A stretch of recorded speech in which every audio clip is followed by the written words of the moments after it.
وہ سنجیدگی سے اپنے آفس میں بیٹھا تھا، چیئر مسلسل جھول رہی تھی اور اس کا دماغ ایک گہری سوچ کا شکار تھا۔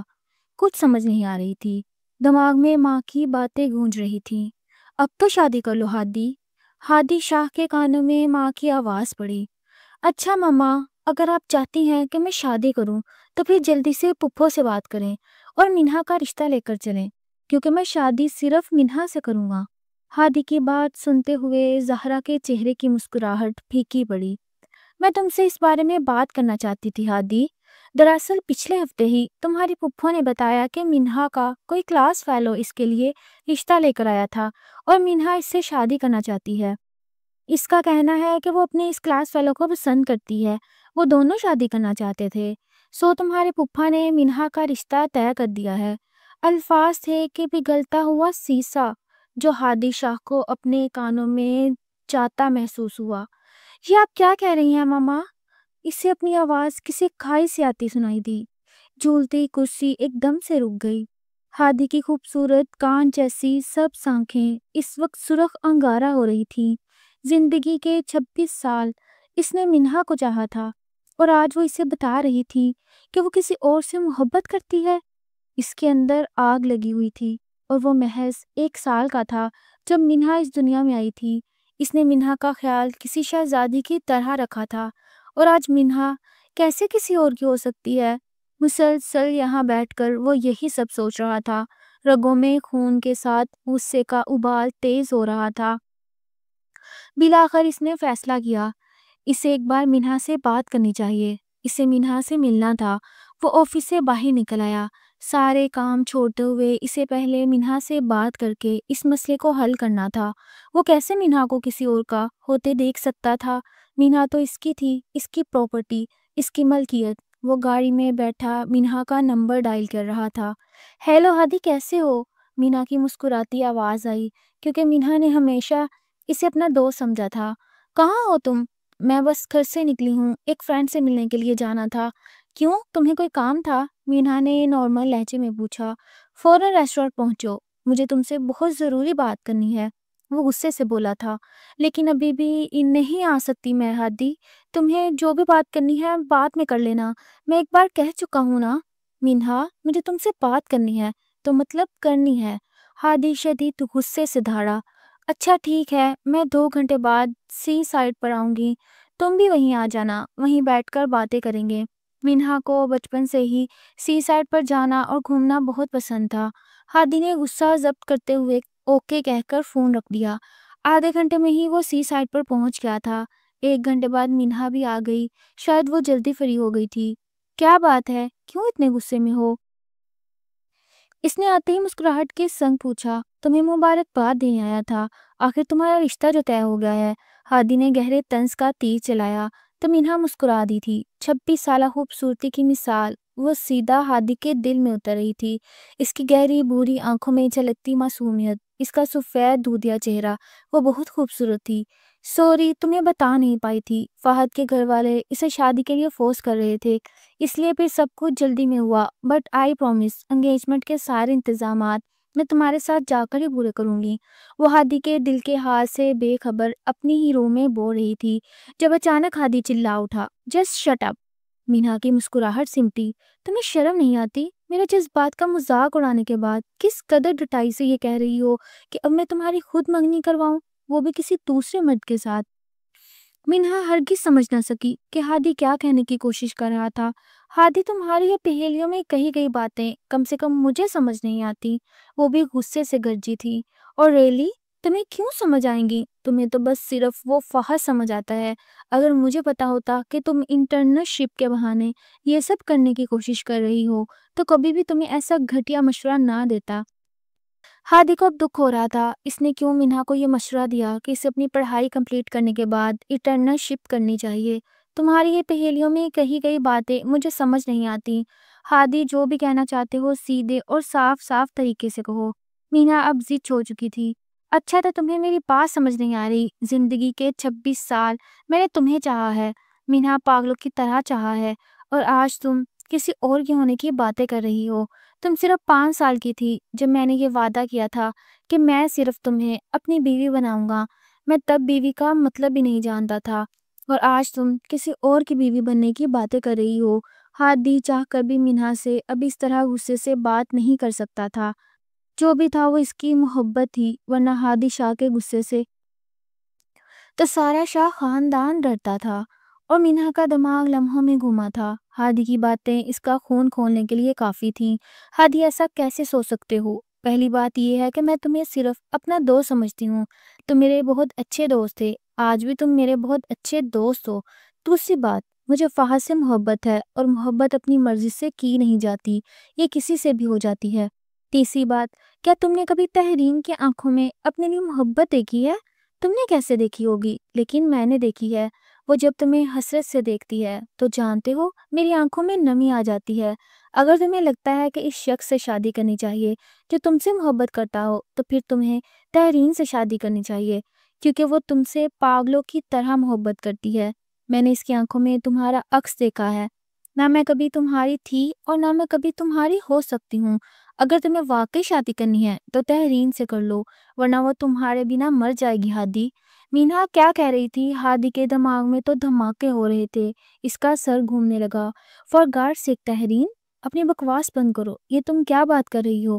تحرین میرے لیے بہنوں جیسی ہے، وہ مجھ سے میرے 8 سال، پورے 8 سال چھوٹی ہے۔ میں اسے بالکل مائرہ کی طرح ٹریٹ کرتا ہوں، اور تم ہمارے بہن بھائی کے رشتے کو اب پامال کرنے کی کوشش کر رہی ہو۔ تم اپنی اور فہد کی اس محبت کی داستان میں تحرین کو گھسیٹ کر اس طرح دستبردار نہیں ہو سکتی۔ خود کو اس طرح تم ہر چیز سے باہر نہیں نکال سکتی۔ ہادی نے ضبط سے مٹھیاں بھینچ لی۔ مینہا کے لبوں کو ایک طنزیہ مسکراہٹ نے چھوا۔ تم نہیں سمجھ سکتے ہادی، یہ محبت کیا ہوتی ہے جسے تم محبت کہہ رہے ہو، یہ پاگل پن ہے۔ اور ایک بات یاد رکھنا، میں کبھی تمہاری تھی نہ میں کبھی تمہاری ہوں گی۔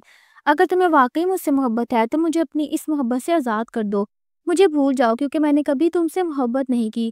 تم بہت اچھے ہو، لیکن میں نے تمہیں صرف اپنے ایک دوست کی نظریے سے دیکھا ہے، اس کے علاوہ میرے دل میں تمہارے لیے کوئی فیلنگز نہیں ہے۔ اگر تمہارے دل میں تھی تو آج اسے دفن کر دو، کیونکہ یہ مینہا خان صرف فہد عظیم کی بیوی بنے گی۔ اگر شادی کرنی ہے تو جاؤ، تحرین تمہاری منتظر ہوگی۔ تمہیں ایک اچھے اور مخلص دوست ہونے کی حیثیت سے مشورہ دے رہی ہوں، تحرین کا دل مت توڑنا۔ وہ اتنا کہتے ہوئے جا چکی تھی، اور ہادی کے دماغ میں دھماکے ہونے لگے۔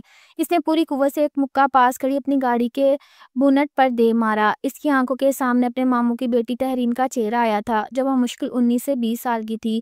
وہ تو اسے گڑیا کہہ کر بھائی کی طرح ٹریٹ کرتا تھا، پھر وہ کیوں نہیں جان پایا؟ کیا واقعی تحرین اس سے محبت کرتی تھی؟ اس کی آنکھوں کے سامنے تحرین کا چہرہ گھوما۔ اکثر وہ اس سے ملنے کے لیے اپنے بابا کے ساتھ آفس بھی جاتی تھی۔ کیسے ہیں آپ ہادی بھائی؟ ہمیشہ اسے ہادی بھائی کہہ کر مخاطب کرتی تھی۔ وہ تو اسے اپنے گلے بھی لگا لیتا تھا۔ ہادی کے دماغ میں غصے کی لہریں تیز ہونے لگیں۔ اس نے لمحوں میں ایک فیصلہ کر لیا۔ وہ سیدھا اپنے ماموں کے گھر آیا۔ کچن میں ہی عنایت ممانی شاید کھانا بنا رہی تھی۔ ہادی کو دیکھتے ہوئے وہ کچن سے باہر نکل آئیں۔ ارے ہادی بیٹا، تم کب آئے؟ انہوں نے مسکراتے پوچھا۔ بس ابھی۔ اچھا بیٹھو، میں تمہارے لیے چائے بنا کر لاؤں، اور بتاؤ کیا کھاؤ گے؟ ہادی نے نفی میں سر ہلایا۔ نہیں، بس میں ایسے ہی تحرین سے ملنے آیا تھا، کیا وہ گھر پہ ہے؟ سرسری لہجے میں پوچھا۔ عنایت نے اس بات میں سر ہلایا۔ ہاں، اس نے کہاں جانا ہے، اپنے کمرے میں ہی ہے، کیونکہ تحرین کے سیکنڈ ایئر کے پیپرز ہو گئے تھے، اس لیے وہ زر تک فری تھی، اس لیے گھر میں ہی ہوتی تھی۔ ہادی کے لبوں کو ایک طنزیہ مسکراہٹ نے چھوا، آنکھوں میں شیطانی چمک ابھری۔ اچھا، میں اس سے بات کر کے آتا ہوں۔ عنایت نے اس بات میں سر ہلایا۔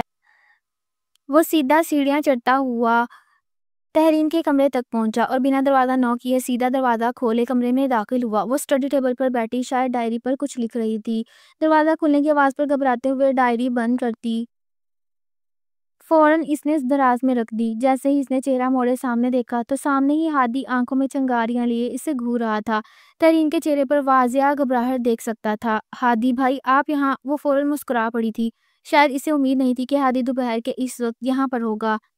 ہادی نے اس بات میں سر ہلایا اور پھر کمرے میں داخل ہوتے دروازہ بند کیا۔ تحرین کے چہرے پر مسکراہٹ بکھری تھی۔ اس سے پہلے وہ آگے بڑھتی اور ہادی کے پاس ہونے کی کوشش کرتی، ہادی ایک جھٹکے سے اس تک پہنچا اور اس کا بازو دبوچا۔ میں صرف ایک بار پوچھوں گا تحرین، اور مجھے اس کا سچ سچ جواب چاہیے۔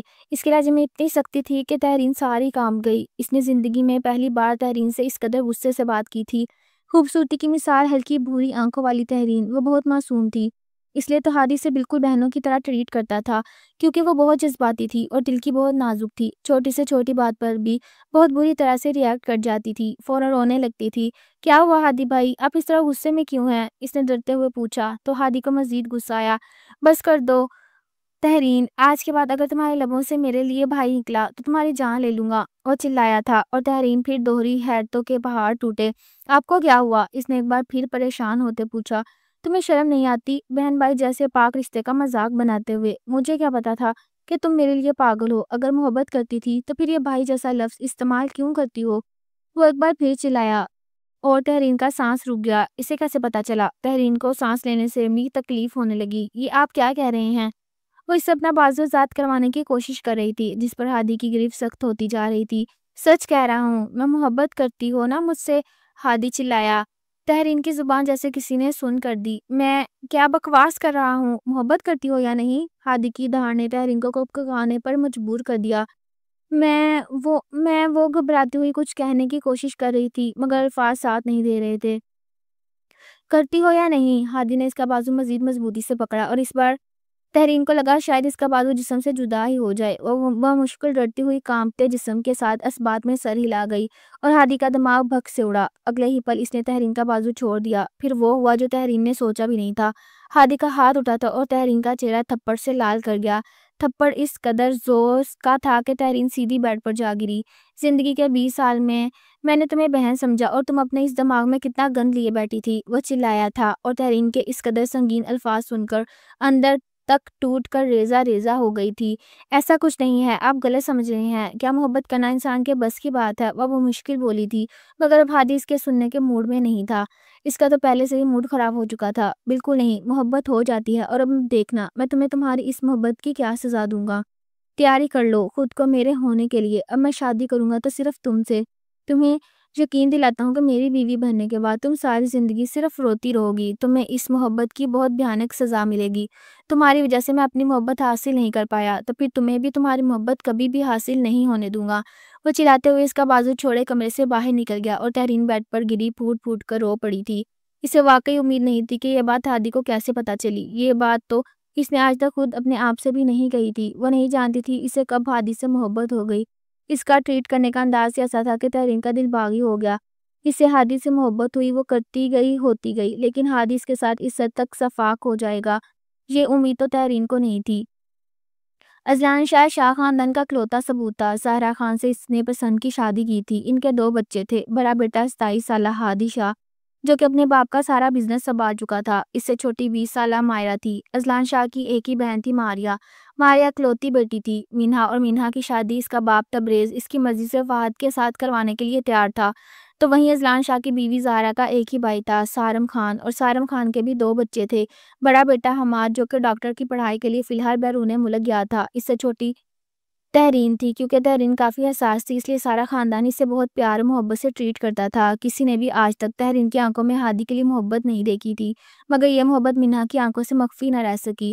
مینہا نے تو تحرین کی تکلیف کو کم کرنے کے لیے یہ بات ہادی کو بتائی تھی، مگر وہ کہاں جانتی تھی کہ اب ہادی سارے بدلے تحرین سے ہی لے گا۔ وہ گھر پہنچا اور اس وقت وہ اپنے ماں کے سامنے بیٹھا تھا۔ میں نے ایک فیصلہ کیا ہے ماما، سنجیدگی سے بتایا زہرا خاندان۔ کیا فیصلہ ہے؟ زہرا حیران ہوئی۔ کیسا فیصلہ؟ آپ ٹھیک کہہ رہی ہیں، مینہا فہد سے محبت کرتی ہے، اس لیے مجھے اس کی محبت کی قدر کرنی چاہیے۔ میں مزید مینہا کو پریشان نہیں کرنا چاہتا، سو میں نے فیصلہ کیا کہ آپ لوگ میری شادی تحرین سے کروا دیں، اور یہ میں جلد سے جلد چاہتا ہوں۔ زہرا حیران رہ گئی۔ یہ کیا کہہ رہے ہو ہادی؟ ابھی تو وہ پڑھ رہی ہے، اور اتنی جلدی شادی؟ ہادی کا غصہ مزید بڑھتا جا رہا تھا۔ اس بات سے کیا فرق پڑتا ہے ماما کہ وہ پڑھ رہی ہے، اور میں کون سا اس کی پڑھائی روک رہا ہوں؟ شادی کے بعد جیسے مرضی پڑھے، مگر مجھے شادی کروانی ہے تو مطلب کروانی ہے، وہ غصے سے بولا تھا۔ زہرا حیران رہ گئی۔ آخر اس تحرین سے شادی کیوں کرنی ہے؟ زہرا کو تحرین سے شادی کروانے پر اعتراض نہیں تھا، مگر اس کے خیال سے تحرین کی ابھی عمر شادی والی نہیں تھی۔ اب ماموں سے بات کر رہی ہیں یا میں خود بات کروں؟ اس سے اگلی بات سنتے ہوئے زہرا مزید حیران رہ گئی۔ اسے غصہ کیوں آ رہا تھا؟ اچھا ٹھیک ہے، میں بات کروں گی، ماما کرنی ہے ابھی اسی وقت، آج ہی؟ ہادی اپنے الفاظ پر زور دیتا ہوا بولا۔ زہرا مزید حیران ہو گئی۔ جیسے ہی زہرا اور ہادی شاہ نے یہ بات سارم سے کی تو سارم کو کوئی اعتراض نہیں تھا۔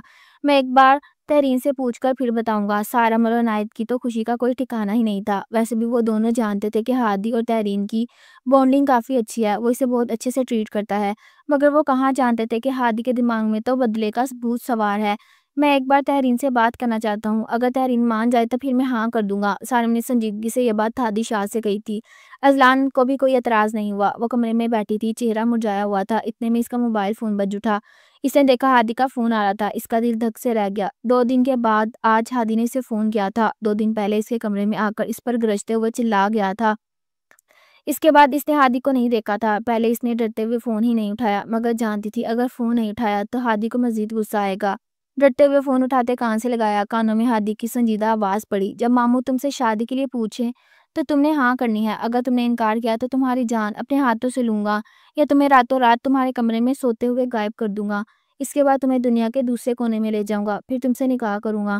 اس کے لیے بہتر ہے تم ہی خود ہی مان جانا۔ تحرین، تم نے ابھی ہادی شاہ کا اصل چہرہ دیکھا ہی کہاں ہے؟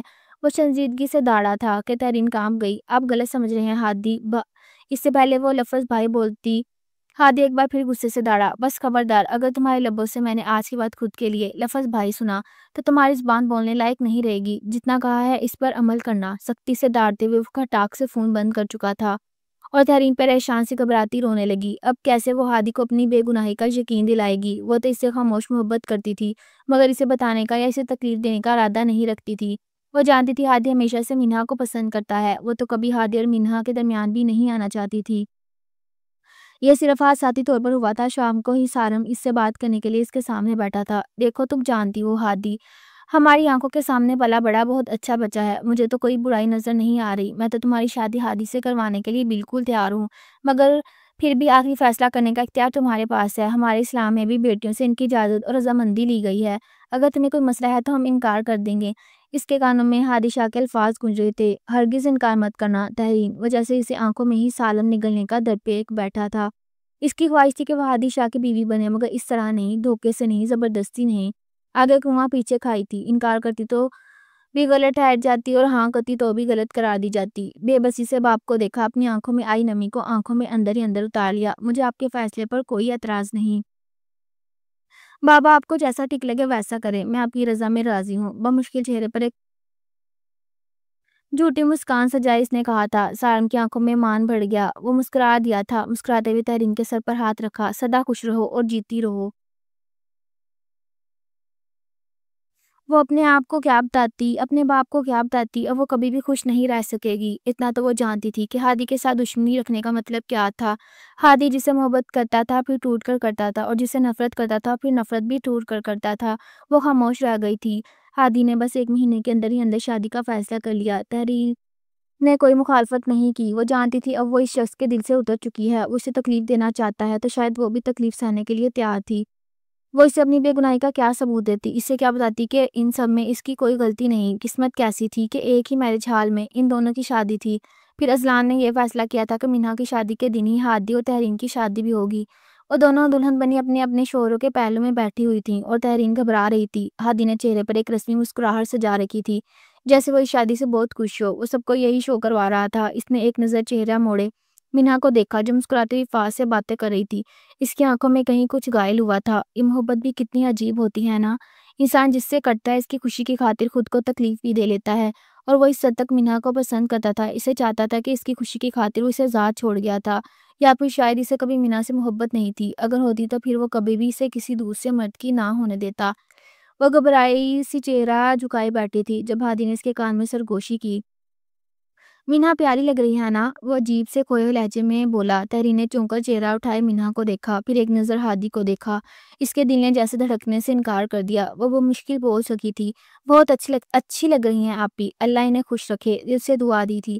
آنکھوں میں نمی اتر رہی تھی۔ کاش میں یہ دعا تمہارے لیے بھی کر سکتا مسز تحرین ہادی شاہ، وہ ایک ایک لفظ چبا چبا کر بولا تھا۔ تحرین نے اسے بے بسی سے دیکھا، آنکھوں میں نمی اکٹھی ہوئی۔ آپ نے مجھے ایک بار بھی وضاحت کا موقع نہیں دیا، جیسا آپ سمجھ رہے ہیں ویسا کچھ نہیں۔ اس نے ایک بار پھر وضاحت کرنی چاہی۔ مجھے کچھ نہیں جانا، بس تم چاہتی تھی نا کہ ہو جائے، اور دیکھو یہ ہو رہا ہے۔ آج میری محبت کسی اور کی بیوی بن گئی، لیکن ایک بات یاد رکھنا تحرین، ساری زندگی تم خوشیوں کے لیے ترستی رہو گی، خوشیاں تمہیں راس نہیں آئیں گی۔ وہ سختی سے بولا تھا کہ اس بار تحرین نہ چاہتے ہوئے بھی اپنی آنکھوں میں پنپتی نمی قابو نہ کر سکی، آنسو لڑکھڑائے، گالوں پر بہے اور پھر وہ چہرہ دوبارہ جھکا کر بیٹھ گئی۔ وہ 16 سنگار کی اس کے لیے پور پور سجی تھی، مگر وہاں فرق کسے پڑا تھا؟ یہ تو سچ تھا کہ آج تہرین بہت خوبصورت لگ رہی تھی، مگر شاید فی الحال ہادی کے پاس وہ آنکھیں نہیں تھیں جن سے وہ تہرین کی خوبصورتی کو دیکھ سکتا۔ بلاخر شادی کا فنکشن تمام ہوا، ہال میں شور سا اٹھا۔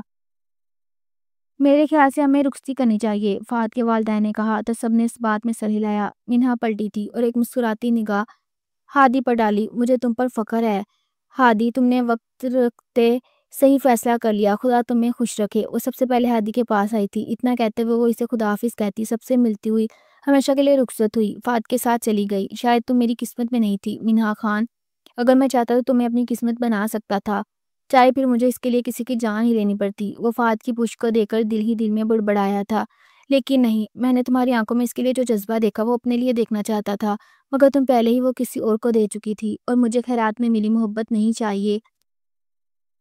اس نے غصے سے تہرین کا ہاتھ پکڑا۔ تہرین اس کے ہاتھ کی سختی کو محسوس کر سکتی تھی، وہ کچھ نہیں بولی۔ وہ بنا کسی کو دیکھے جلدی سے تہرین کو لیتا گاڑی کی جانب بڑھ گیا۔ اذلان نے غصے سے اس لڑکے کو گھورا، نہ جانے اسے کب عقل آئے گی۔ تہرین کو گاڑی میں پٹکنے والے انداز میں بٹھاتے ہوئے وہ ڈرائیونگ سیٹ تک آیا، ڈرائیونگ سٹارٹ کی اور گاڑی میرج ہال سے باہر نکلتی چلی گئی۔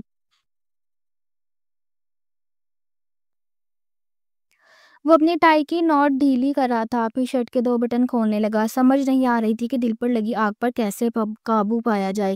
تہرین نے بے بسی سے اسے دیکھا، وہ بہت تیزی گاڑی چلا رہا تھا۔ تہرین کا دل گھبرانے لگا۔ ہادی وہ بمشکل پکار سکی، خاموشی سے بیٹھ جاؤ تہرین، میرا دماغ اس وقت شدید تکلیف کا شکار ہے، اگر اب تمہاری آواز آئی تو تمہاری جان نکال دوں گا۔ وہ اس قدر غصے سے چلایا تھا کہ تہرین ایک دم سہم کر سیٹ کی پشت سے ٹیک لگائے بیٹھی۔ سیٹ بیلٹ پہلے ہی وہ پہن چکی تھی، سختی سے اس نے سیٹ بیلٹ کو مٹھیوں میں دبوچ لیا۔ وہ اب سپیڈ بڑھا رہا تھا، تہرین کی چیخ نہ چاہتے ہوئے بھی نکل گئی۔ اگلے ہی پل جیسے ہادی ہوش میں آیا، ایک نظر تہرین کو دیکھا جو ساری کانپ رہی تھی، آنکھوں سے آنسو بہتے جا رہے تھے۔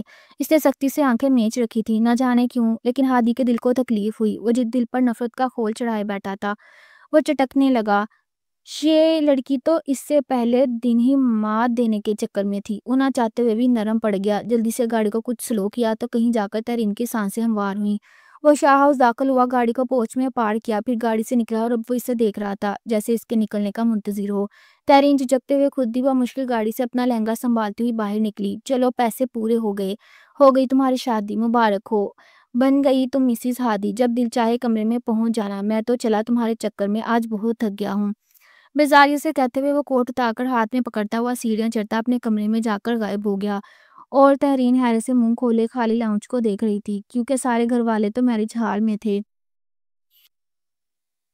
اس لیے سب نے ابھی واپس آنا تھا اور ان کو آتے ہوئے کچھ ٹائم لگ جانا تھا۔ وہ تو گاڑی کو ہوا کی رفتار سے بڑھاتے لایا تھا۔ تہرین نے بہت مشکل سے سیڑھیوں کی جانب قدم بڑھائے، مگر بار بار لہنگا پاؤں میں اٹک رہا تھا۔ اس کے لیے کسی کے سہارے کے بغیر سیڑھیاں چڑھنا بہت مشکل تھا۔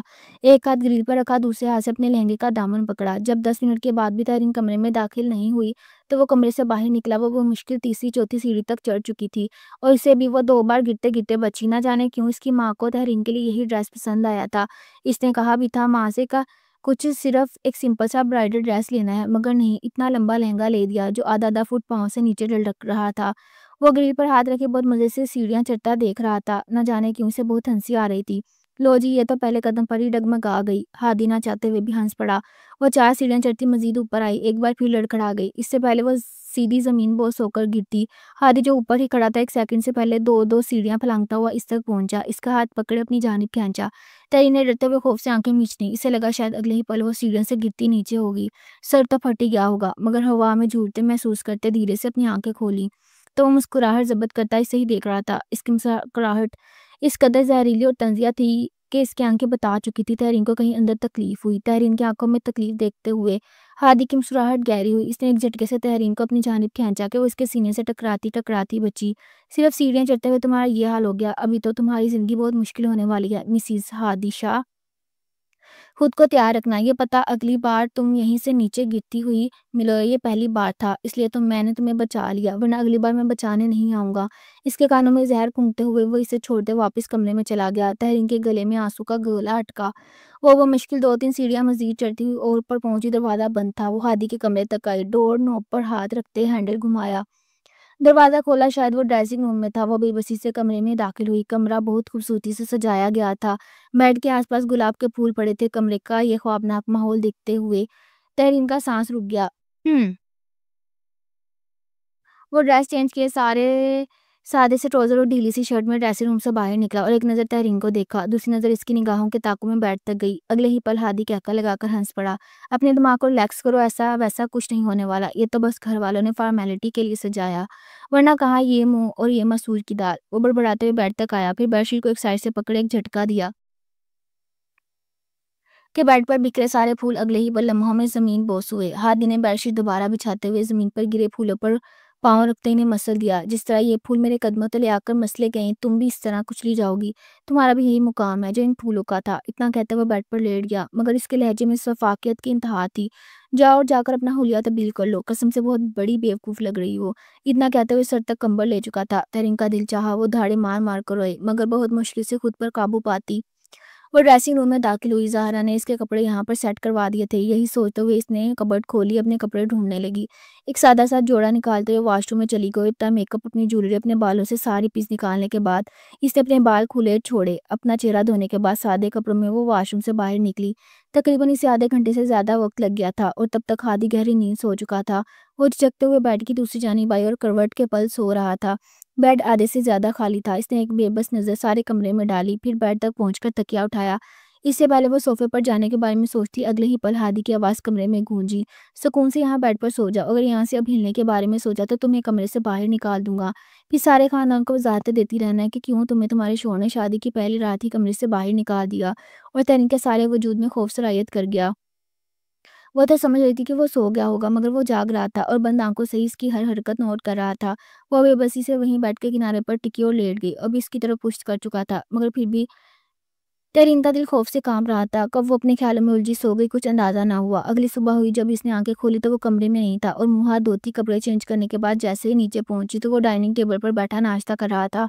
تم کہاں جا رہے ہو؟ اذلا نے حیرانگی سے پوچھا، کیونکہ وہ مکمل طور پر تیار بیٹھا تھا۔ آفس جا رہا ہوں، ایک اہم میٹنگ ہے، ہادی نے شانے بے نیازی سے کہا کہ زہرا نے حیرانگی سے اسے دیکھا۔ یہ کیا ہوئی بات؟ شادی کی پہلی صبح کون آفس جاتا ہے؟ جانا ضروری ہے ماما، ورنہ میں نہ جاتا، وہ سنجیدگی سے جواب دے رہا تھا۔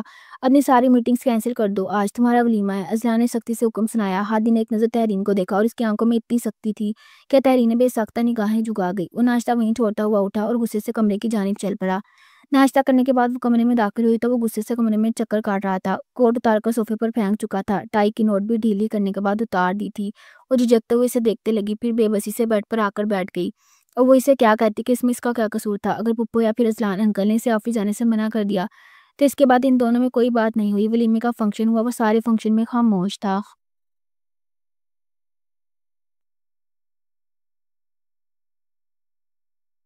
اس کی اور تحرین کی زیادہ دیر تک مووی بنی تھی اور فوٹوگرافی بھی کی گئی تھی، اسی لیے وہ وہاں مصروف رہا۔ تحرین کو مزید کسی ٹینشن کا پیش خیمہ نظر آ رہی تھی۔ اس سے گھر چھوڑنے کے بعد وہ نہ جانے کہاں چلا گیا۔ وہ کمرے میں داخل ہوئی، کمرہ سارا اندھیرے میں ڈوبا ہوا تھا۔ رات کے 10 بج گئے تھے جب وہ کپڑے چینج کرنے کے بعد بیڈ پر آ کر بیٹھی، اور ابھی تک ہادی کا کوئی نام و نشان تک نہیں تھا۔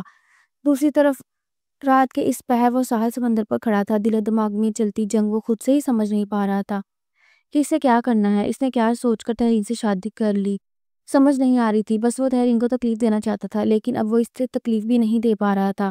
تقریباً رات کے 12 بجے وہ واپس گھر آیا، کمرے میں داخل ہوا تو کمرے میں نائٹ بلب چل رہا تھا۔ وہ بیڈ پر ایک کنارے پر ٹکی، یقیناً گہری نیند سو گئی تھی۔ ہادی سر جھٹکتے ہوئے ڈریسنگ روم میں بند ہو گیا۔ چینج کرنے کے بعد وہ باہر نکلا اور بیڈ پر آ کر لیٹ گیا۔ فی الحال اس کا دماغ تحرین سے بحث کرنے کے حال میں نہیں تھا۔ ان دونوں کی شادی کو ایک ہفتہ گزر گیا تھا۔ اس ایک ہفتے میں وہ دونوں گھر والوں کے سامنے بالکل نارمل بیہیو کر رہے تھے، مگر وہ تحرین سے اگر کوئی بات کرتا بھی تو اس کے لہجے میں صرف طنز یا نفرت ہوتی جو تحرین کے اندر تک جلا کر رکھ دیتی۔ اس وقت وہ لاؤنج میں بیٹھی ہوئی تھی جب وہ گھر میں داخل ہوا۔ وہ آفس سے آیا تھا، یہ شام کا وقت تھا۔ پپو، میں سوچ رہی تھی میں یونیورسٹی جوائن کر لوں، یونیورسٹی میں ایڈمیشن اوپن ہو گئے ہیں۔ 2 ہفتے پہلے ہی میری رزلٹ آ گیا تھا، اب تو میری ساری فرینڈز نے ایڈمیشن لے بھی لیا ہوگا۔ اس کی بات سنتے زہرا حیران ہوئی۔ ہاں، یہ تو میں نے سوچا ہی نہیں تھا، تم بھی گھر میں بور ہو جاتی ہوگی نا۔ آ جاتا ہے ہادی تو میں اس سے بات کرتی ہوں۔ وہ ہادی کی موجودگی سے بے خبر اپنی ہی روم میں بو رہی تھی۔ کیا وہ مان جائیں گے؟ تحریر نے پریشان ہوتے پوچھا۔ ارے کیوں نہیں مانے گا، اس نے ہی تو کہا تھا کہ اسے تمہاری پڑھائی سے کوئی فرق نہیں پڑتا، تم شادی کے بعد ہی پڑھ لینا۔ اور ویسے بھی وہ تو شروع سے ہی چاہتا تھا کہ اس کی بیوی بہت زیادہ پڑھی لکھی ہو، اسے کوئی مسئلہ نہیں ہوگا۔ انفیکٹ میں ہادی کو کہوں گی وہ تمہارے لیے یونیورسٹی کا ایڈمیشن فارم لے آئے، پھر تم فیل کرنا، اس کے ساتھ جا کر ایڈمیشن کروا لینا۔ تحریر نے اس بات میں سر ہلا دیا۔ ہاتھی نے دانت پر دانت جماتے خود پر ضبط کیا، آگے بڑھا، ماں کو سلام کیا۔ تم ذرا کمرے میں آؤ، مجھے ضروری کام ہے۔ سختی سے وہ ہدایت کرتے سیڑھیاں پھلانگتا کمرے میں چلا گیا۔ تحریر کو ہچکچاتی ہوئی ابھی تک وہیں بیٹھی تھی۔ ارے جاؤ بیٹا، اسے کوئی چیز چاہیے ہوگی۔ وہ جانتی تھی کہ وہ اس کی انسلٹ کرنے کا کوئی بھی موقع ہاتھ سے نہیں جانے دیتا۔ اس نے انسلٹ ہی کرنی ہوگی، ورنہ ایسا کوئی کام نہیں تھا جو وہ اپنے کمرے میں خود نہ کر سکتا ہو۔ وہ اس بات میں سر ہلاتی سیڑھیاں پھلانگتی دھڑکتے دل کے ساتھ دروازے کھولے کمرے میں داخل ہوئی تو کمرے میں چکر پر چکر کاٹ رہا تھا۔ تحریر نے جیسے ہی دروازہ بند کیا وہ اگلے ہی جھٹکے آگے بڑھا، تحریر کا بازو پکڑے تو پوچھا، بہت شوق ہے تمہیں یونیورسٹی جانے کا؟ اس کی بات سنتے ہی تحریر کی آنکھوں میں خوف اکٹھا ہوا۔ نہیں بس میں تو ایسے ہی کہہ رہی تھی، گھر میں بور ہو جاتی ہوں تو بس اس لیے۔ وہ اسے اب صفائیاں دے رہی تھی، مگر ہادی کا موڈ آج بہت خراب تھا۔ تم کہیں نہیں جا رہی، تمہیں میری بیوی بننے کا شوق تھا نا، تو لو میں نے بنا لیا تمہیں اپنی بیوی، اب تم مسز تحریر ہادی شاہ بن گئی ہو۔ جیسا میں چاہوں گا تمہیں ویسا کرنا ہوگا، میری مرضی کے مطابق جینا ہوگا، جب میرا دل چاہے گا تب میں تمہارا ایڈمیشن کرواؤں گا، اس سے پہلے بھول جاؤ۔ ہادی سارے ضبط توڑتا ہوا چلایا تھا۔ تحریر کی آنکھوں میں نمی اکٹھی ہوئی، لیکن پپو تو کہہ رہی تھی کہ آپ نے کہا تھا آپ مجھے پڑھنے سے نہیں روکیں گے۔ اس نے کچھ دیر پہلے ہوئی اپنی اور زہرا کی بات کا حوالہ دیا۔ میں تمہارا شوہر ہوں، پپو کون ہوتی ہیں جن سے تم اجازت مانگ رہی تھی؟ تمہارا کام مجھ سے اجازت لینا ہے۔ وہ تحریر کا چہرہ دبوچتے دھاڑا تھا۔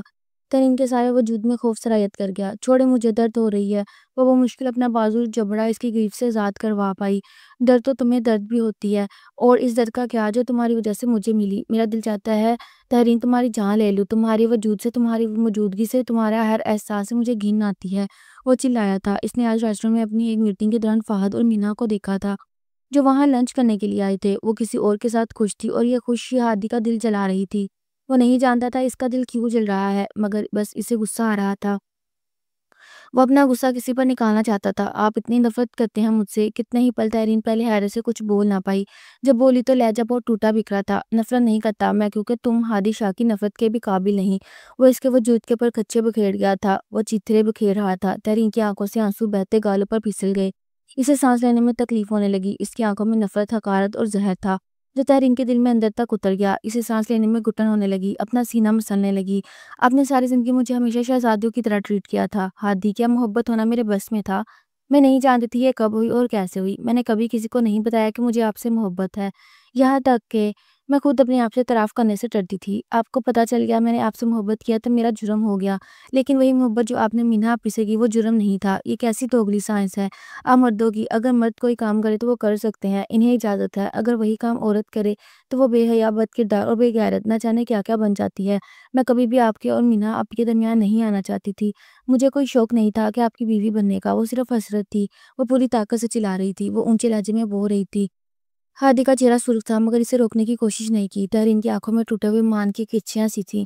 میں تو خود دل سے دعا کرتی تھی کہ آپ کے اور مینا آپی کی شادی ہو جائے۔ محبت ہونا ہمارے بس میں نہیں ہوتا ہادی شاہ، محبت کے بعد انسان کیا کرتا ہے وہ ہمارے بس میں ہوتا ہے۔ میں نے ہر ممکن کوشش کی کہ آپ کی محبت کو اپنے دل سے نوچ کر نکال دوں، پھینکوں، کیونکہ آپ کا اور میرا کوئی ساتھ نہیں، ہمارا کوئی میچ نہیں، ہمارا ایج ڈیفرنس ہے، ہمارا رشتہ وہ تو بالکل بہن بھائیوں جیسا ہے، لیکن میں نہیں کرنا چاہتی تھی۔ مجھے ہو گئی محبت تو کیا ہوا، گناہ کیا کروں؟ اب جان لے لیں گے میری تو مار دے مجھے، ویسے بھی آپ کا یہ سلوک مجھے مار رہا ہے۔ وہ اپنی پوری طاقت سے چلائی تھی، آنکھوں کے ڈورے سرخ ہو گئے۔ انسان کی برداشت کی کوئی حد ہوتی ہے، اور اس ایک ہفتے میں ہی ہادی نے اس کی برداشت کی ساری حدیں توڑ دی تھی۔ وہ مسلسل اپنے سینے کو مسل رہی تھی۔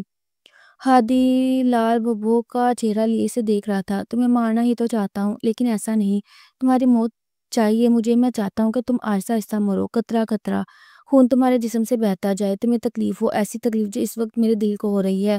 وہ دروازے پر ہاتھ کا مکہ بنائے پوری طاقت سے مارتا چلا گیا کہ تحریر ایک دم سہم سی گئی۔ آپ دنیا کے سب سے ظالم انسان ہیں ہادی، میں دعا کروں گی خدا کبھی بھی مجھے مرنے کے بعد آپ کے روبرو نہ کرے۔ آپ کو یہی فکر ہے نا کہ میں آپ کی زندگی میں زبردستی گھسی ہوں، تو فکر مت کریں، بہت جلدی مر جاؤں گی، بلکہ آپ کو تو دعا کرنی چاہیے مر جاؤں تاکہ آپ کی مجھ سے جان چھوٹ جائے۔ وہ بہتے آنسوؤں کے دوران بھی بسی سے بولی، لہجہ ہانپ گیا، سانس پھول گیا، ہادی کے لبوں کو ایک طنزیہ مسکراہٹ نہ چھوا۔ میری بلا سے مر جاؤ، خود تمہیں اپنے ہاتھوں سے دفنا کر قبر میں اتاروں گا اور خود روز تمہاری قبر کے سرانے بیٹھ کر فاتحہ پڑھا کروں گا۔ وہ دل جلانے والی مسکراہٹ کے سنگ کہتا وہ ڈریسنگ روم میں جا کر بند ہو گیا۔ ترین کا سارا وجود پتھر ہو گیا، وہ ساکت رہ گئی، اسے لگا وہ کبھی بھی ہل نہیں پائے گی۔ بہت مشکل سے وہ اپنے سینے کو مسلتے ہوئی وہیں کمرے میں چکر کاٹنے لگی، مگر آنکھوں کے سامنے اندھیرا چھا رہا تھا۔ اس کے الفاظ مر جاؤں بار بار کانوں میں گونجتے سنائی دے رہے تھے۔ تہرین کو لگ رہا تھا وہ اب اگلی سانس نہیں لے سکے گی۔ اس کی آنکھوں کے سامنے اندھیرا چھایا، اس نے سہارا لینے کے لیے کسی چیز کو پکڑنے کے لیے ہاتھ بڑھایا، مگر وہ دھڑام سے زمین بوس ہوئی اور پھر ہوش و حواس سے بیگانہ ہو گئی۔ کچھ دیر بعد جیسے ہی ہادی ڈریسنگ روم سے باہر نکلا، کمرے کے بیچوں بیچ تہرین کو بے ہوش دیکھ کر پہلے تو وہ حیران ہوا، پھر جیسے ہی دماغ حاضر ہوا جلدی سے وہ تہرین تک بھاگا تھا۔ تہرین تہرین، اس کا گال تپ تپ آیا۔ یہ اچھا طریقہ ہے اب تنگ کرنے کا، مجھے پریشان کر رہی ہو نا؟ ہادی نے اس کا ٹھنڈا ہوتا ہوا جوت چھو کر محسوس کرتے غصے سے کہا۔ جب کچھ دیر تک وہ ہوش میں نہیں آئی تو ہادی بھی گھبرایا، جلدی سے اسے باہوں میں اٹھائے وہ ہاسپٹل کی جانب بھاگا۔ 2 گھنٹے گزر گئے تھے، وہ اندر سے بے ہوش پڑی تھی، باہر وہ سارے انتظار کی سولی پر لٹکے ہوئے تھے۔ عنایت اور زہرا کے چہروں کا سارا خون نچڑا ہوا تھا اور مائرہ انہیں حوصلہ دے رہی تھی۔ وہ بھی وہیں بے بسی سے کوریڈور میں چکر پر چکر کاٹ رہا تھا۔ بالآخر دروازے کھلے اور ڈاکٹر باہر نکلے اور ڈاکٹر کی جانب بڑھا۔ ڈاکٹر میری وائف کیسی ہے؟ اب کچھ پریشان ہوتے پوچھا۔ ڈاکٹر کے چہرے پر سنجیدگی تھی۔ ہم نے ان کے کچھ ٹیسٹ کیے ہیں اور ان ٹیسٹ کا رزلٹ اچھا نہیں آیا۔ آپ کی وائف فزیکلی بالکل بھی ٹھیک نہیں، وہ اتنی ویک ہیں کہ وہ سروائیول کیسے کر رہی ہیں؟ میں حیران ہوں، نہ جانے وہ کچھ کھاتی ہیں یا نہیں۔ اس حال میں شادی ہونا، شادی جیسی ذمہ داری، میرے خیال سے ان کے لیے بہت مشکل ہو جائے گی۔ اور دوسری بات، ان کا دل بھی بہت کمزور ہے۔ کچھ ٹیسٹ ہم نے اور بھی کیے ہیں، ان کا رزلٹ باقی ہے، اس کے بعد ہم آپ کو مزید تفصیل بتائیں گے انہیں کیا بیماری ہے۔ فی الحال وہ ڈپریشن اور ٹینشن کے زیر اثر بے ہوش ہیں۔ ڈاکٹر کی بات سنتے ہوئے ہادی کچھ الجھا تھا۔ اتنے میں ایک وارڈ بوائے راہداری سے چلتا وہ ڈاکٹر تک آیا اور کچھ رپورٹس ڈاکٹر کی جانب بڑھائیں۔ ڈاکٹر نے رپورٹس کھولیں، پھر انہیں پڑھنے لگا۔ کچھ دیر تک وہ ڈاکٹر رپورٹس پڑھتا رہا، پھر انہوں نے ہادی کو دیکھا۔ کیا ہوا؟ ہادی نے گھبراتے ہوئے پوچھا۔ ٹیسٹ اچھا نہیں آیا، ڈاکٹر کی آواز میں لڑکھڑاہٹ سی تھی۔ کیا ہوا ہے اسے ڈاکٹر؟ آپ پلیز مجھے بتائیں، کوئی بھی بات ہم سے مت چھپائیں۔ ہادی نے وہ مشکل اتنا کہا تھا، ان کا دل کمزور ہے کیونکہ ان کے دل کی ایک آرٹری بند ہے جس کی وجہ سے بلڈ سرکولیشن صحیح سے نہیں ہو رہی تھی۔ سرجری کے تھرو ان کی اس آرٹری کو بحال کرنا ہوگا ورنہ ان کی جان تک جا سکتی ہے۔ یہ تو شکر ہے آپ انہیں وقت پر ہاسپٹل لے آئے اور ہم نے ٹیسٹ کروائے اور ان سے پتہ چل گیا انہیں کیا بیماری ہے۔ اور ہادی کی آس پاس دھماکے ہونے لگے۔ وہ دل کی کمزور تھی، وہ لوگ یہ بات پہلے سے جانتے تھے، مگر اس حد تک 27 مسئلہ ہوگا یہ کسی کو اندازہ نہیں تھا۔ مگر کیا وہ ٹھیک ہو جائے گی؟ ہادی نے گھبراتے ہوئے پوچھا۔ 50-50 چانسز ہیں، اگر ان کی سرجری نہیں کرتے تو ان کی موت ہو سکتی ہے اور اگر سرجری کرتے ہیں تو سرجری ناکام ہونے کی صورت میں ان کی موت ہو سکتی ہے۔ آپ لوگ دعا کریں، فی الحال ان کی صحت جس حساب سے اٹک گئی ہے اس حساب سے سرجری کرنا بیسٹ ہے۔ آپ لوگوں کو سوچ سمجھ کر فیصلہ کرنا ہوگا۔ اچانک ہی ہادی کے حلق میں آنسوؤں کا گولا اٹک گیا۔ اسے ایسا محسوس ہوا جیسے اسے تہرین کو ابھی اس وقت صحیح سلامت دیکھنا ہے۔ کچھ گھنٹے پہلے وہ اس کے مرنے اور مارنے کی باتیں کر رہا تھا اور ابھی سے تکلیف ہونے لگی تھی۔ کچھ دیر گزری جب اذلان اور سارم بھی ہاسپٹل پہنچ گئے، وہ سارے بہت پریشان تھے۔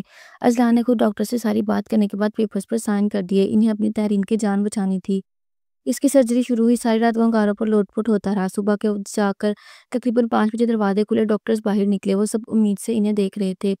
ساری رات سے وہیں پر تھے، کسی نے بھی نہ کچھ کھایا نہ پیا تھا، ایک ہی پل کے لیے آنکھیں جھپک کر دیکھیں۔ ہم تو شادی کے بعد ہی واپس چلا گیا تھا کیونکہ ابھی اس کی پڑھائی مکمل نہیں ہوئی تھی۔ اگر وہ یہاں ہوتا تو شاید پھر ڈاکٹر کے ساتھ ایسا بہتر طریقے سے بات کر سکتا۔ ڈاکٹر کے چہرے پر ایک مثبت مسکراہٹ تھی۔ سرجری کامیاب رہی، کچھ ہی گھنٹوں میں انہیں ہوش آ جائے گا، آپ بس دعا کریں آپ ان کی طبیعت ٹھیک رہے۔ ڈاکٹر پروفیشنل انداز میں بتاتے راہداری میں آگے بڑھ گئے اور تب کہیں جا کر ہادی کے لبوں سے ایک تشکر کی سانس خارج ہوئی۔ کچھ دیر تک تہرین کو کمرے میں شفٹ کر دیا گیا تھا۔ بہت ہمت کرتے دوپہر کے وقت وہ کمرے کا دروازہ کھولے کمرے میں داخل ہوا۔ وہ دوائیوں کے زیر اثر بے ہوش تھی۔ وہ قدم قدم چلتا بیڈ تک آیا، پھر اس کے پاس ہی بیڈ پر بیٹھا، دھیرے سے اپنا ہاتھ بڑھاتے اس کے لبوں کو چھوا۔ نہ جانے کیوں لیکن اس کے اندر اب گلٹ بڑھنے لگا تھا، اسے تہرین سے اس طرح کا سلوک نہیں رکھنا چاہیے تھا۔ تہرین کی باتیں، اس کے الفاظ، اس کی سچائی، اس کی مخلص وہ تہرین کے الفاظ و لہجے سے عیاں تھا۔ وہ جانتا تھا تہرین بچپن سے ہی جھوٹ نہیں بولتی، اگر اسے واقعی ہادی کی بیوی بننا ہوتا تو وہ کبھی بھی جھوٹ نہیں بولتی اور ڈنگے کی چوٹ پر یہ بات کہہ سکتی تھی۔ نہ چاہتے ہوئے بھی ہادی کی آنکھوں میں نمی جھلملانے لگی۔ اسے احساس ہو رہا تھا اس نے تہرین کے ساتھ بہت غلط کیا۔ اس کے علم سے تہرین نے اپنی مندی منی آنکھیں کھولیں، اس کی نظر سیدھا ہادی تک گئی۔ ہادی اسے بھی دیکھ رہا تھا، اس نے کچھ پر ہادی کو دیکھا، خالی ذہن کے ساتھ، اس کی نگاہوں میں کوئی شناسائی نہیں تھی۔ پھر وہ دوبارہ آنکھیں میچ گئی۔ ابھی وہ صحیح طریقے سے ہوش میں نہیں آئی تھی، اسے دماغ نودگی کا شکار تھا۔ رات کے وقت اسے مکمل طور پر ہوش آیا، وہ سارے اس کے پاس ہی بیٹھے تھے۔ سارم نے اس کا ایک ہاتھ پکڑ رکھا تھا، اس کے بالوں میں انگلیاں چلا رہا تھا۔ اس کے بعد اس نے ہادی کو دوبارہ نہیں دیکھا، وہ اب سارم کو دیکھ رہی تھی۔ بابا، اس نے دھیرے سے پکارا۔ وہ سارے کمرے میں بیٹھے ہوئے تھے۔ ہادی نے چہرہ اٹھائی اسے دیکھا جو سارم کو دیکھ رہی تھی۔ بولو بابا کی جان، سارم نے مسکراتے ہوئے کہا۔ مجھے یہاں سے پھپھو کے گھر نہیں جانا، مجھے واپس آپ کے ساتھ جانا ہے، گھر چلتے ہیں، اس نے کسی بچی کی طرح گھبراتے ہوئے کہا تھا۔ سارم کی نگاہیں بے ساختہ ہادی تک گئیں جو شرمندگی سے چہرہ جھکا گیا۔ سارم کی رگوں میں خون کا ابال تیز ہوا۔ ٹھیک ہے بیٹا، جب تک تم چاہو گی تب تک کوئی بھی تمہیں وہاں جانے کے لیے فورس نہیں کرے گا۔ سارم کی بات سنتے سے کچھ حوصلہ ہوا تھا۔ وہ 2 دن تک ہاسپٹل میں رہی مگر ہادی سے کوئی بات نہیں کی۔ سارم نے صاف کہہ دیا تھا جب تک وہ نہیں چاہے گی وہ دوبارہ اسے ہادی کے ساتھ نہیں بھیجے گا۔ اس کے بعد جیسے اس نے ڈسچارج کیا وہ سارم کے ساتھ دوبارہ خان ہاؤس چلی آئی۔ 4 دن ہو گئے تھے اسے خان ہاؤس گئے۔ اس کے دن کے بعد سے ہادی نے نہ اسے دیکھا اور نہ اسے کوئی رابطہ کیا۔ اب اسے اس کی طبیعت کی فکر ہو رہی تھی۔ وہ جو کمرے میں بیٹھا مسلسل تحرین کے بارے میں سوچ رہا تھا، آج اس کی سوچوں میں منہا کہیں بھی نہیں تھی۔ اچانک اس کا موبائل فون تھرتھرا اٹھا۔ اس نے موبائل پکڑ کر سامنے کیا تو منہا کا فون آ رہا تھا۔ بیزاریت سے موبائل کان سے لگایا تو منہا کی آواز کانوں میں گونجی۔ میں نے تمہیں اس لیے بتایا تھا ہادی تاکہ تم اس کے ساتھ نرم رہو، مگر مجھے امید نہیں تھی تم اس کے ساتھ اس حد تک شفاق ہو جاؤ گے۔ کاش میں نے تمہیں بتا کر غلطی نہ کی ہوتی۔ تم کیسے اس کے ساتھ اس طرح کا سلوک کر سکتے ہو؟ یقیناً منہا کو بھی ہادی کی طبیعت خرابی کا معلوم ہو گیا تھا، اس لیے غصے سے پھٹ پڑی۔ میں کیا کروں منہا، کچھ سمجھ نہیں آ رہی۔ وہ بے بسی سے بولا، اس طرح پوچھ رہا تھا جیسے کوئی دوست پریشانی میں اپنی دوست سے پوچھتا ہے کہ اب میں کیا کروں۔ منہا نے گہری سانس لی۔ کچھ غصہ ختم ہوا تو وہ اس بار فکر مندی سے بولی، جاؤ اس سے معافی مانگو، اس سے مناؤ اور آئندہ ایسی کوئی حرکت نہ کرنا۔ میرا یقین کرو ہادی، وہ بہت اچھی ہے، وہ بہت خوبصورت ہے اگر تم اسے اس نظر سے دیکھو۔ اور رہی بات میری، تو اگر تحرین نہ بھی ہوتی تب بھی میں صرف فہد کی ہوتی۔ تم سمجھو ہماری قسمت الگ الگ ہے، میں تمہاری کبھی نہیں تھی۔ خدا کے واسطے اپنا گھر تباہ مت کرو۔ وہ سنجیدگی سے ہدایت کرتے ہوئے موبائل فون رکھ چکی تھی۔ ہادی تھکا ہارا کمرے سے باہر نکلا۔ اب اس کا رخ خان ہاؤس کی جانب تھا۔ خان ہاؤس میں داخل ہوا تو سارم اپنے کام سے نکلا ہوا تھا۔ عنایت لاؤنج میں بیٹھی تھی۔ وہ اس کے سامنے بیٹھ گیا۔ مجھے سمجھ نہیں آ رہی میں کہاں سے شروع کروں ممانی، میں آپ کے سامنے بہت شرمندہ ہوں، میں تحرین سے معافی مانگنا چاہتا ہوں اپنے ہر سلوک کی۔ اس نے عنایت کو دیکھتے ہوئے نظر جھکائے کہا۔ عنایت کے چہرے پر مدھم سی مسکان تھی۔ جاؤ اوپر کمرے میں ہے وہ بات کر لو۔ عنایت کی بات سنتے سے کچھ حوصلہ ہوا۔ وہ سیڑھیاں چڑھتا اوپر پہنچا، کمرے میں داخل ہوا تو شاید وہ لیٹی ہوئی سو رہی تھی۔ ہادی قدم قدم چلتا بیڈ تک پہنچا۔ وہ دائیں جانب کروٹ لیے یقیناً گہری نیند میں تھی۔ ہادی کے ہونٹوں پر ایک مسکراہٹ رینگی۔ وہ اس کے پاس ہی بیڈ پر بیٹھ گیا۔ دھیرے سے اس کے خوبصورت کالے بال چھو کر محسوس کیے، پھر بے ساختہ آگے جھکتے اس نے تحرین کے ماتھے پر لب رکھے۔ I am sorry Tehreen for ایوری تھنگ، میں بہت برا ہوں، مجھے گھٹیا شخص ہوں، میں جانتا ہوں معافی مانگنے کا حقدار نہیں ہوں، مگر پھر بھی معافی مانگنا چاہتا ہوں، میں نے تمہیں بہت تکلیف دی۔ اس کے کان میں سرگوشی کر رہا تھا۔ جیسے اس نے تحرین کے ماتھے کو چھوا تحرین کی فوراً آنکھیں کھل گئیں۔ اس کی بات سنتے تحرین ایک دم خوف سے کانپ گئی۔ اس کی نیند تو ویسے ہی کہیں اڑ گئی تھی۔ آپ یہاں؟ وہ بمشکل بول سکی۔ ہادی مسکرایا تھا۔ میں تمہیں اپنے ساتھ لے کر جانے کے لیے آیا ہوں تحرین۔ آج اس کے لہجے میں غصہ نہیں تھا۔ مجھے کہیں نہیں جانا، خدا کے واسطے مجھے یہیں چھوڑ دیں۔ وہ بے بسی سے بولی، نہیں چھوڑ سکتا، تمہیں بیوی چھوڑنے کے لیے نہیں بنایا تھا۔ اس نے کچھ جتاتے ہوئے لہجے میں کہا تو تحرین کے ہونٹوں کو بھی ایک تکلیف دہ مسکراہٹ نے چھوا۔ او تو آپ کو یاد آ گیا، میں آپ کی بیوی ہوں ہادی، وہ تکلیف کی زیادتی سے بولی تھی کہ ہادی کی آنکھوں میں کچھ غائل ہوا۔ اس شادی کا انجام کچھ نہیں ہوگا ہادی، اگر آپ خود کو تکلیف دینا چاہتے ہیں تو یہ مت کریں، اور اگر مجھے تکلیف دینا چاہتے ہیں تو جان سے مار دیں، لیکن اس طرح کا سلوک مت کریں۔ وہ بے بسی سے بولی، وہ کہاں اس شخص کے اس لہجے کی عادی تھی، وہ تو بس اس کی شہزادی ہوا کرتی تھی۔ میں معافی مانگ رہا ہوں تحرین، مجھے احساس ہو گیا مجھے کبھی کسی سے محبت نہیں تھی۔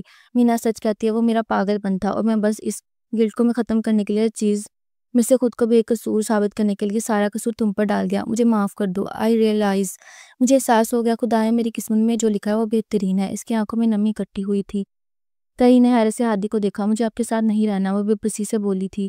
ہادی کے رگوں میں اچانک غصے کا بال تیز ہوا۔ دیکھو تحرین، میں تمہیں کسی صورت نہیں چھوڑا، اگر میں اب تم سے محبت کرنا چاہتا ہوں تو میری نرمی کا ناجائز فائدہ مت اٹھاؤ۔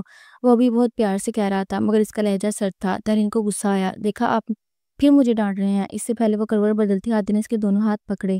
اچھا آئی ایم سوری، میں تو بہت پیار سے بات کر رہا ہوں، اگر چاہتی ہوں کہ آئندہ کبھی نہ ڈانٹوں تو پھر اٹھو اور میرے ساتھ واپس گھر چلو، میں ماموں سے بھی معافی مانگ لوں گا۔ تحرین نے کچھ بے بسی سے اسے دیکھا۔ اگر آپ نے دوبارہ ڈانٹا تو اور آپ نے کہا تھا مجھے پڑھنے بھی نہیں دیں گے۔ وہ جانچ ہوئی نگاہوں سے ہادی کو دیکھ رہی تھی۔ ہادی سے دھیرے سے کچھ اوپر کرتے اپنے سینے سے لگا گیا کہ وہ ایک دم سے ساکت رہ گئی۔ میں نے کہا نا، میں آپ ساری غلطیاں سدھاروں گا، بس ایک موقع دو۔ اس بار واقعی وہ سچے دل سے معافی مانگ رہا تھا۔ اگر مینا اس کی قسمت میں نہیں تھی تو تحرین کا اس میں کیا قصور تھا؟ آپ سچ کہہ رہے ہیں ہادی، آپ سچ میں میرے ہو جائیں گے؟ وہ کسی بے بسی کے عجیب سی کیفیت میں پوچھ رہی تھی۔ ہادی نے مسکراتے اس بات میں سر ہلایا۔ کیا تمہیں ابھی بھی یقین نہیں؟ اس نے تحرین کا ہاتھ پکڑ اپنے دل کے مقام پر رکھا۔ یہ سنہری سڑکوں کو محسوس کرو، یہ شخص صرف تمہارا شوہر ہے، کسی اور لڑکی کا نہیں، نہ کبھی ہوگا۔ تحرین کی آنکھوں میں نمی کٹی ہوئی بے ساختہ آگے بڑھی اور ہادی کے سینے میں چہرہ چھپائے رونے لگی۔ آنسو تو شکر کے تھے۔ پلیز آپ کبھی بھی بدلے گا مت، میرے ساتھ اس طرح رہی گا جیسے مجھے آپ کا غصہ تکلیف دیتا ہے، مجھے آپ کے غصے سے بہت ڈر لگتا ہے۔ وہ بھی بسی سے نم آئی تھی۔ آئی پرومس، آپ کبھی بھی تمہارے لیے خود کو نہیں بدلوں گا، تمہارے ساتھ ہمیشہ ایسا ہی رہوں گا کیونکہ تم تو میری شہزادی ہو۔ اس کی آخری بات سنتے تحرین کی آنکھوں میں مزید تیزی سے نمی اکٹھی ہوئی۔ آئی ایم سوری، ایک بار پھر معافی مانگ رہا تھا۔ پھر سے اس کے ماتھے پر لب رکھے ایک عرصے کے بعد جا کر تحرین کو سکون کا احساس ہوا۔ اس نے یہ نہیں سوچا تھا کہ اس کی بیماری ہادی کا دماغ ٹھکانے کے لیے کافی ہوگی۔ سارم کافی غصے میں تھا مگر اس نے سارم سے معافی مانگی اور تحرین کو اپنے ساتھ واپس لے گیا۔ مگر اس بار ہادی نے ثابت کر دیا کہ وہ بدل گیا ہے۔ وہ تحرین کا خیال رکھنے لگا تھا، اس سے محبت کرنے لگا تھا، اور پھر ایک وقت ایسا ہے جب اس کی زندگی میں سوائے تحرین کے اور کوئی بھی اہم نہیں تھا۔ اگر تحرین کو ایک پل نہ دیکھتا تو سکون نہیں ملتا۔ وہ پرسکون رہنے لگا کیونکہ خدا نے نکاح جیسے رشتے کے بعد اسے میں اتنی طاقت رکھی ہوتی ہے کہ مرد کسی سے بھی محبت کرتا ہو مگر نکاح کے بعد اس سے بیوی سے محبت ہو ہی جاتی ہے، مگر وہ بھی اس مرد کو جو واقعی مرد ہو۔ پھر وہ خود کو صرف اس ایک عورت کے لیے حلال کر لیتا ہے، اور بے شک ایسے مرد ہی بہترین ہوتے ہیں جو اپنی غلطیوں سے سیکھتے ہیں، انہیں ایڈمٹ کرتے ہیں اور خود کو بدلنے کی کوشش کرتے ہیں۔